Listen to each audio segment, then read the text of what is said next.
మన రాష్ట్రాన్ని జగిత్యాల రాజకీయాలు మరోసారి వేడెక్కాయి. మాజీ మంత్రి జీవన్ రెడ్డి తన పుట్టినరోజు సందర్భంగా కార్యకర్తలతో కేక్ కట్ చేసి సంబరాలు చేసుకున్నారు. ఈ క్రమంలో ఆయన ఎమ్మెల్యే సంజయ్ కుమార్ పై పరోక్షంగా తీవ్ర వ్యాఖ్యలు చేశారు. రాబోయే జగిత్యాలలో కాంగ్రెస్ జెండా ఎగరవేసి అడ్డొచ్చిన వారిని అడ్డంగా తొక్కుతామంటూ ఘాటు వ్యాఖ్యలు చేశారు. జీవన్ రెడ్డి చేసిన ఈ వ్యాఖ్యలు స్థానిక రాజకీయాల్లో చర్చలకు దారితీస్తున్నాయి.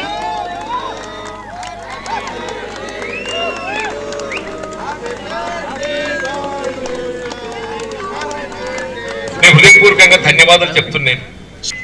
రాజ్యాంగ పరిరక్షణ కొరకు పాటుపడడము, ఎవరైతే రాజ్యాంగాన్ని తుట్టుపడవాలని ప్రయత్నం చేస్తాడో వాడిని అడ్డుకోవడం ఏదైతుందో, వాడిని నిలువనిపజేయటం, మన హక్కుల కొరకు పోరాటం చేయటం ప్రతి కాంగ్రెస్ కార్యకర్త బాధ్యత భావించాలని చెప్పండి.